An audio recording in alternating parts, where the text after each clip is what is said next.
Méditation du Père Amon, 22 mars. Saint Joseph, quatrième méditation. Méditation pour le matin. Adorons l'Esprit Saint, nous peignant d'un trait la vie de Saint Joseph. C'était un homme juste, dit l'Évangile, c'est-à-dire parfait, et tellement remarquable en sainteté que plusieurs saints docteurs estiment qu'il fut, comme Jean-Baptiste, sanctifié dès le sein de sa mère. Demandons pour nous à ce grand saint quelque part à sa grâce, surtout à son humilité, base de toute vertu, qui lui fit tant aimer la vie cachée. Premier point, saint Joseph mène une vie cachée dans la retraite. Cet admirable saint ne se montre au dehors que quand il y est obligé. Il va à Bethléem quand l'édit de l'empereur l'y contraint, en Égypte quand l'ordre du ciel l'y appelle, à Jérusalem quand un devoir de religion l'y invite. Hors de là, il ne paraît nulle part. On ne le voit point dans la ville au milieu des conversations et des joies du monde, dans les cercles et les fêtes des enfants des hommes.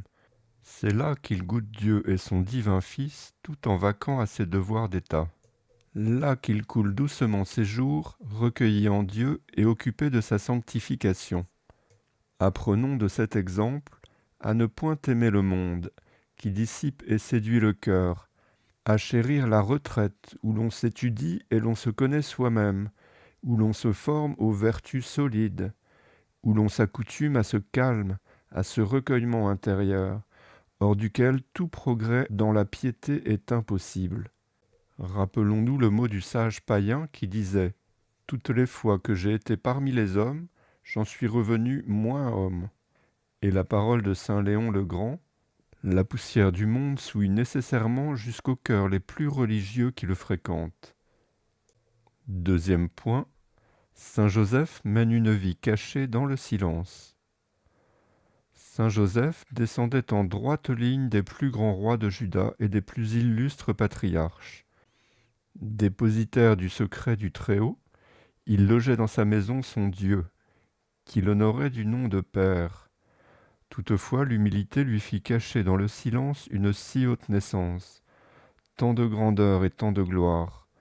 D'autres se seraient imaginé qu'il fallait, au moins pour l'honneur de Jésus, divulguer la noblesse de son origine, se faire l'apôtre et l'évangéliste de l'enfant divin, afin que tous vinssent l'adorer.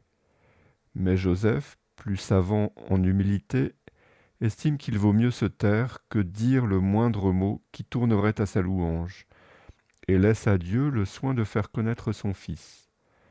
Pas un voisin, pas un ami n'est admis dans le secret, et au bout de 30 ans, le Fils du Père éternel n'est connu que comme un artisan et le fils de l'artisan Joseph. Ô merveilleux silence! Joseph a dans sa maison de quoi attirer les yeux de toute la terre, et le monde n'en sait rien. Il possède un Dieu homme, et il n'en dit mot. Les mages et les pasteurs viennent adorer Jésus. Siméon et Anne publient sa grandeur, et Joseph ne leur dit rien. Joseph, que l'ange avait si bien instruit de la divinité de l'enfant, Joseph qui savait pour l'avoir vu le miracle de sa naissance. Quel père n'eût parlé d'un tel fils? Joseph garde fidèlement son secret et l'emporte dans la tombe.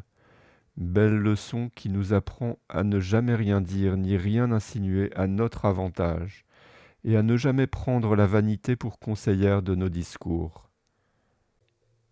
Troisième point.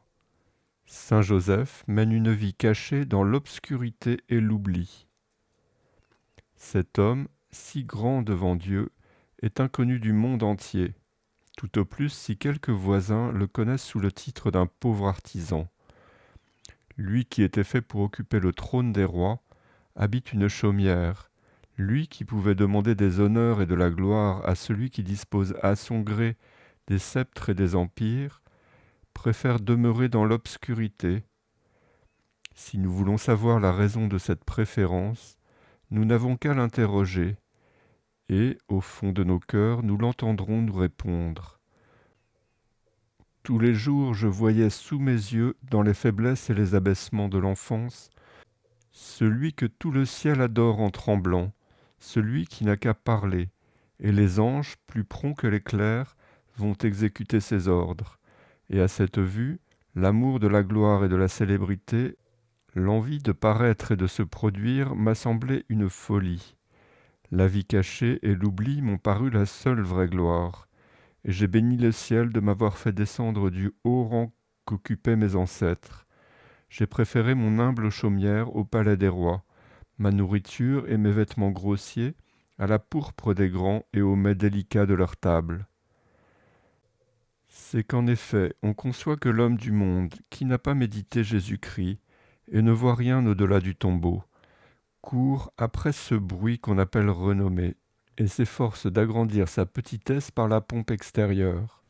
Mais le chrétien qui a réfléchi quelques instants sur les abaissements du Verbe incarné et qui voit au-delà de la vie une nouvelle terre et de nouveaux cieux, où, en échange de l'oubli et de l'obscurité d'ici-bas, il aura une gloire tout à la fois incomparable et immortelle, ce chrétien doit dédaigner comme au-dessous de lui un bien aussi faux, aussi passager que la gloire du monde et l'estime des hommes, et n'aspirer plus qu'aux gloires de l'éternité.